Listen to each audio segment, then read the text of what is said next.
Big breaking news. दोस्तों, हम इस वीडियो में बात करेंगे, क्या इंडिया वर्ल्ड की नेक्स्ट बड़ी पावर बनने जा रहा है? क्या सारा का सारा वर्ल्ड अब जो नज़रें हैं वो इंडिया की तरफ लग गई हैं? क्योंकि इंडिया की जो स्ट्रैटेजी रही है वो भाई वर्ल्ड क्लास रही है। मतलब किसी भी उकसाने वाली बात के ऊपर जैसे ट्रम्प ने किया कि हम टैरिफ लगाएंगे, तुम ये ना करो, तुम वो ना करो। यार, आंखों में आंखें डाल के खड़े रहे जो हमारी गवर्नमेंट है, वो आंखों में आंखें डाल के खड़ी रही ट्रम्प के, और झुके नहीं। उन्होंने कहा कि मेरी जनता, मेरे लोग सबसे पहले हैं, मैं उनका भला और उनके लिए क्या फ़ायदेमंद रहेगा, मैं उनके बारे में सोचूंगा। तो आज मैं आपको क्या बताने वाला हूँ, एक IAFMM जो एक ग्रुप है, एक संगठन है, जिसके अंदर 22 अरब कंट्रीज हैं और एक इधर से इंडिया है। तो ये 2016 में इनकी फर्स्ट टाइम मीटिंग हुई थी। उसके बाद अब 10 साल बाद सडनली जो एकदम ही है, ये मीटिंग हो रही है कल। अब ये मीटिंग क्यों हो रही है? क्योंकि मिडिल ईस्ट में बहुत सारी टेंशन्स हैं। तो जैसे अब हमास और इज़राइल, फ़िलिस्तीन और बोर्ड ऑफ पीस में बनाया जो ट्रम्प ने, उधर से ईरान के साथ लड़ाई, उधर से Libya, so many things are going on in Middle East. तो उन सब के लिए जो सलाह लेने के लिए भाई जो 22 अरब कंट्रीज हैं वो इंडिया आ रही हैं। इंडिया के साथ डिस्कशन करेंगी। इंडिया के साथ डिस्कशन क्यों? क्योंकि इज़राइल जो इंडिया का बहुत अच्छा दोस्त है और इज़राइल इंडिया की सुनता है।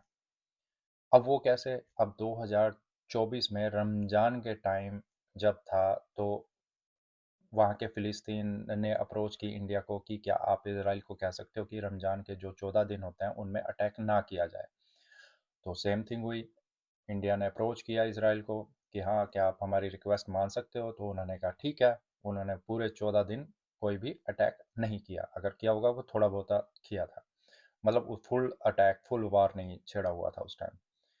उसके बाद 2025 में जब ईरान और इज़राइल का आपस के अंदर युद्ध हुआ, तब इंडिया ही था जिसने इज़राइल और ईरान को समझाया कि युद्ध में कुछ नहीं रखा, शांति की तरफ जाइए।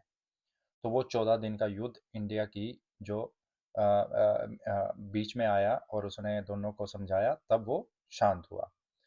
तो ऐसे ही अब जितनी भी अरब कंट्रीज हैं वो सारी देख रही हैं कि यार, कल को जो आग ईरान, फिलिस्तीन और हमास से शुरू हुई है कि उनकी कंट्रीज में ना फैल जाए।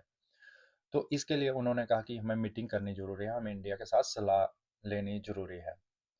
तो अब वो सारे के सारे फॉरेन मिनिस्टर हैं 22 कंट्रीज के, वो सारे इंडिया आ रहे हैं। अब इस मीटिंग के ऊपर सबसे बड़ी नज़र तीन कंट्रीज की होंगी। पहले अमेरिका, डोनाल्ड ट्रंप। क्यों?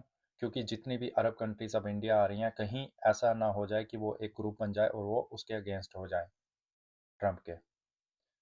तो वहाँ उसका जो इस टाइम सारा सिनेरियो चल रहा है वो सारा फेल ना हो जाए, राइट। दूसरी, खेमनई, ईरान।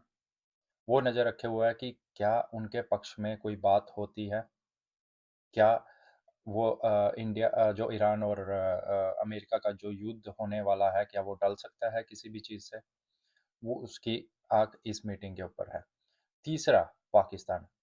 आपने भी देखा होगा कि पाकिस्तान के जो आर्मी चीफ हैं और वहाँ के प्रधानमंत्री हैं, मैं नाम नहीं लेना चाहूँगा उनका, नाम लेते हुए भी शर्म आती है।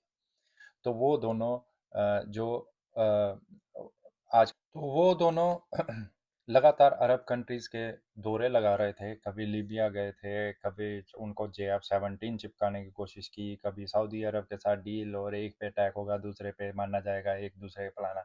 यार, जो भी उनकी दो डील्स थी, तो उनकी आइज़ है क्योंकि यार अरब कंट्रीज़ हैं, मुस्लिम कंट्रीज़ हैं, वो हिंदू कंट्रीज़ के साथ इतना अच्छा टाई अप बनाना चाहते हैं। यार, उगते सूरज को सलाम होता है, डूबते सूरज की तरफ कोई नहीं देखता। ये उनको समझना चाहिए, राइट।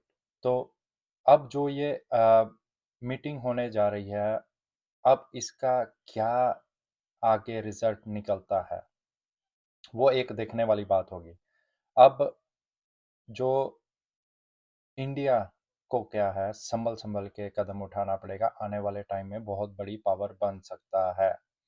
क्या इंडिया बन सकता है? आप लोग प्लीज़ कमेंट में बताइए। और लाइक, शेयर एंड फॉलो ज़रूर कीजिएगा। Thank you so much.